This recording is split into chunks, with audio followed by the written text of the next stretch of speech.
Hi there, Joel here from cosinesound.com.au. Thanks for joining me today.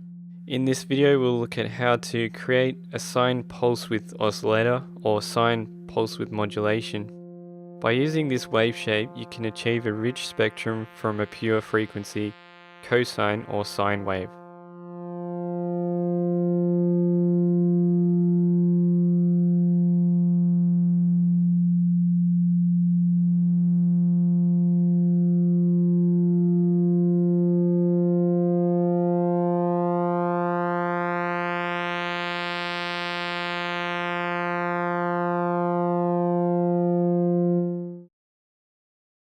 Which you can arrive at a pulse wave by modulating one of the lobes of a sine wave or a cosine wave. In this window now I've got PD or Pure Data open. If you go to the help browser, go to audio examples and then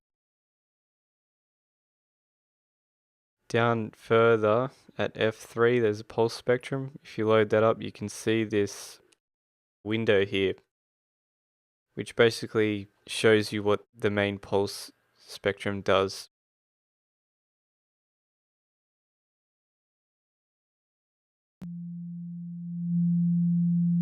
So we've got that sine wave there, then we change the bandwidth of this lower lobe here.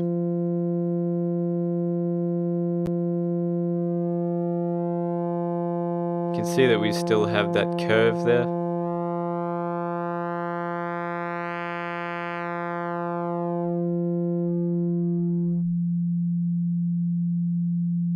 So it's much smoother sounding. You're arriving at the pulse wave timbre just directly from a pure tone like the sine wave here. So that is where it comes in handy. Instead of starting off with a square wave or a very bright wave, we can now just start with a simple pure frequency and go directly into a pulse.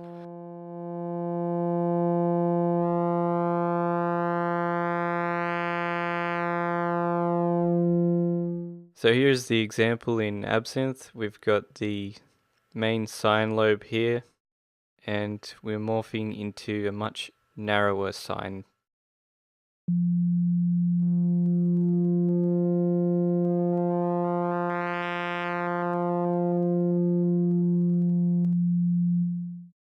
Now that's very simple. I'll show you how to do this in a moment. So we'll go to New Sound.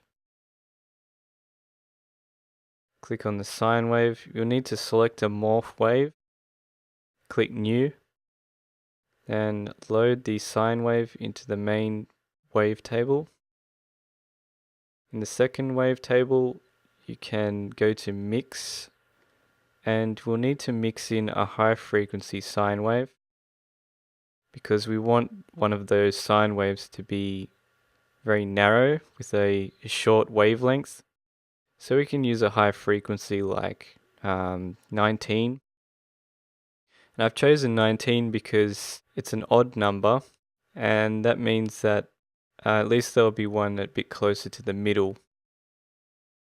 But basically that 1/19th of the original wave is about just over 5% pulse width. So we could say that frequency of 19 gives about a 5% pulse width. Click OK. Select the line tool here, and we're going to cancel out all the other sine waves by just dragging to the very bottom, like so.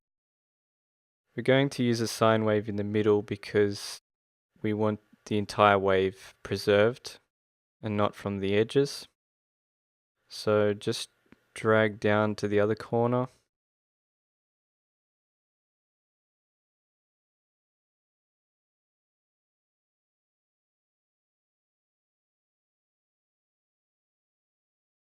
If you need to use it, there is a grid locator in the bottom left corner of that window. Now this is the best way to draw it because we can just go right to the bottom. We've already got the wave max amplitude, So we don't need to draw from the x-axis. We can just draw right at the bottom, and that preserves the amplitude. The sine wave here will just offset the phase to 75. Right in the middle there. And we'll put this marker right in the middle as well. Just offset this phase.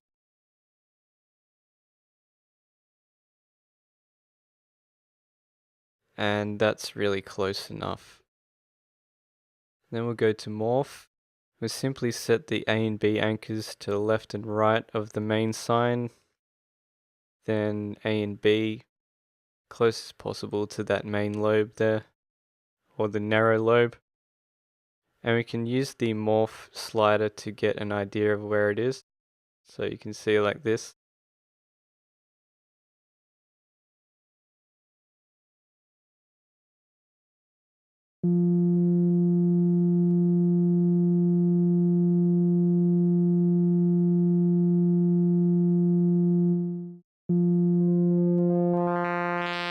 So set the transition at 100%.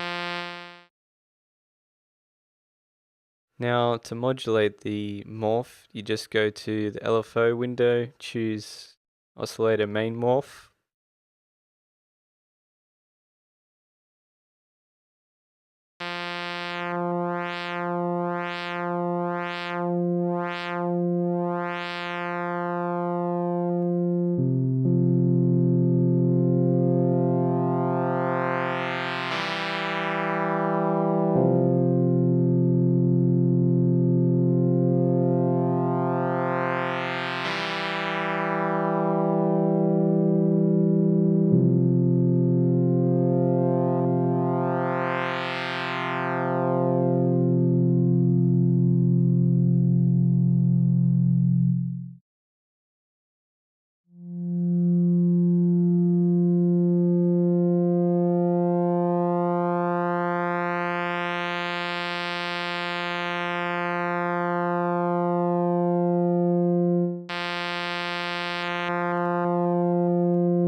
That concludes today's video on Sine-Pulse-Width Modulation. I do have a question for you, and that is, what are your thoughts on this particular sound? And what first interested you about this video? Let me know your thoughts below, leave a comment and a thumbs up. If you're new to this channel, be sure to subscribe with a bell to receive monthly updates. See you next time.